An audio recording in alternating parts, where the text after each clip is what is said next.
you got up there, Chief? I'm still in voice stairway, 74th floor. No smoke or fire problem. The walls are breached, so be careful. Yeah, 10-4. I saw that on 68.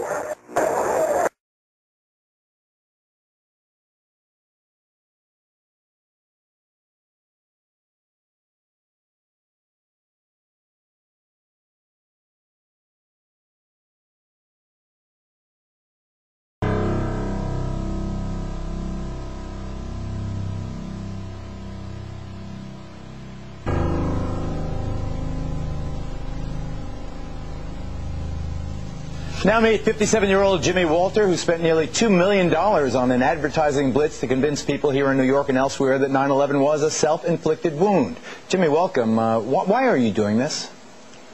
I'm a patriot trying to defend this country from the real terrorists who have damaged and changed our country.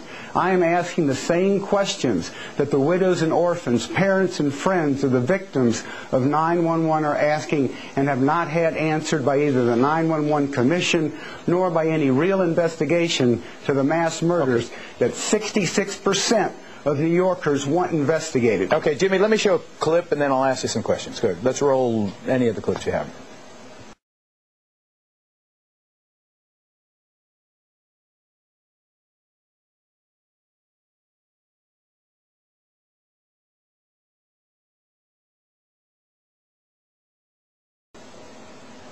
Was created by the 757 that had slammed into the Pentagon at 9:43 on September 11th. But as we went through all these photographs, we could find no pictures whatsoever. Look at the size of the hole at the Pentagon. It was approximately 65 feet across, and the height of the Pentagon.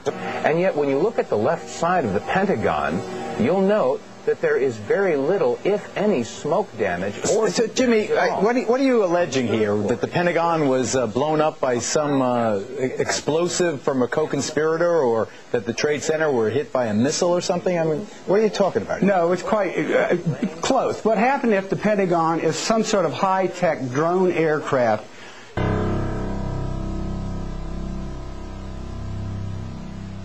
As we went through all these photographs, we could find no pictures whatsoever showing a tail, a nose, a fuselage, wings, engine, wheels, luggage, seats, nothing. There were no photographs showing any recognizable wreckage from a 757.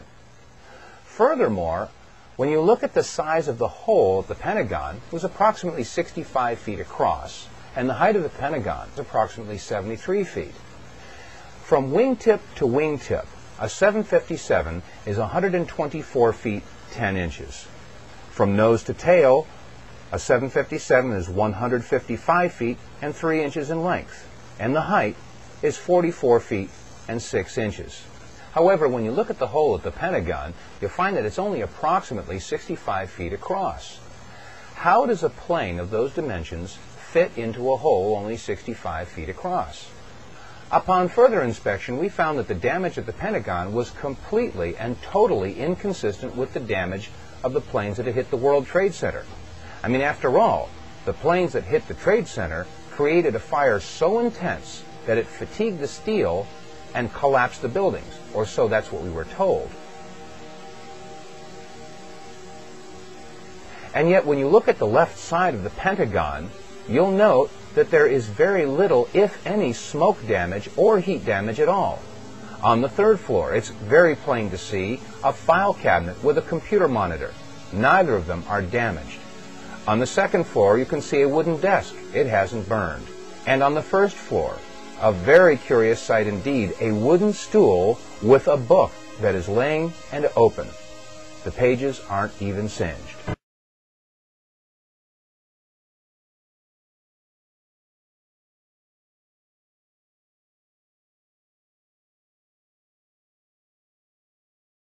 Clip, and then I'll ask you some questions. Good. Let's roll any of the clips you have. Was created by the 757 that had slammed into the Pentagon at 9:43 on September 11th. But as we went through all these photographs, we could find no pictures whatsoever. Look at the size of the hole at the Pentagon. It was approximately 65 feet across, and the height of the Pentagon. And yet, when you look at the left side of the Pentagon, you'll note that there is very little, if any, smoke damage. So, Jimmy, what are you alleging here? That the Pentagon was blown up by some explosive from a co-conspirator, or that the Trade Center were hit by a missile or something? I mean,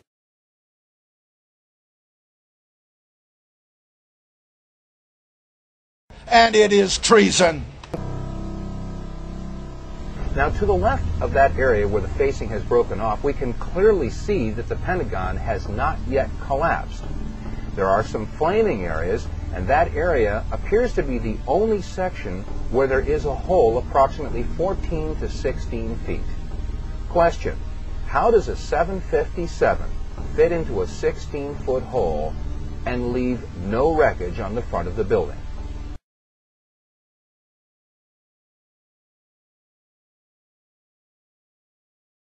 Contradictions have never been reconciled, so it raises questions. Is that the best of what you've got? In other words, and I don't ask it in a condescending way, but like, knock my socks off. With all that took place on September 11, what's the one element that you think folks in Scarborough country will say, holy smokes, I didn't know that? Well, I had asked your producer if you would play a clip of Building 7, for example. We will. Here you go. Tell us what we're about to see. Well,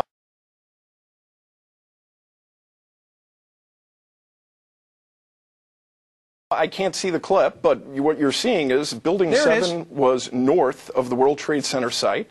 It was damaged in the collapse of the North Tower on its south face. It was a 47-story tall, 570-foot tall building, and yet even the FEMA report in the investigation of the collapse of that building, again, was never hit by a plane. Collapsed at 5:20 in the afternoon on September 11th. But it was in such close proximity to the Twin Towers. I mean, Absolutely. Surely it paid a price because it was... Absolutely, Michael, it did. However, again, the NIST investigation said that the damage from the collapse of the North Tower took out structural columns on the south face. If you watch that clip, you can see, depending on the clip you're showing, whether or not the east penthouse begins the collapse. Michael Berger, and yet, Michael, let me finish though. And yet, the building does not collapse to the south in the direction of the damage. All right, it collapses straight down symmetrically in 6.6 seconds. I got to move on because our time's limited.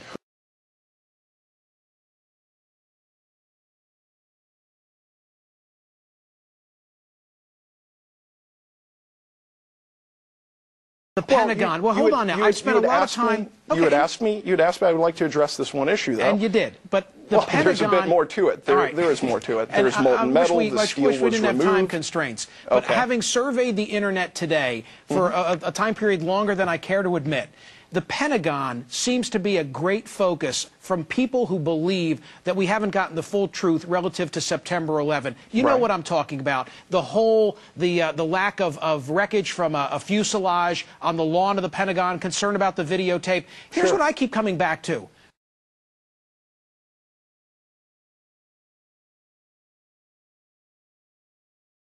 Where are the people? Where are the folks who are on Flight 77? Where are those 64 individuals living in Area 51?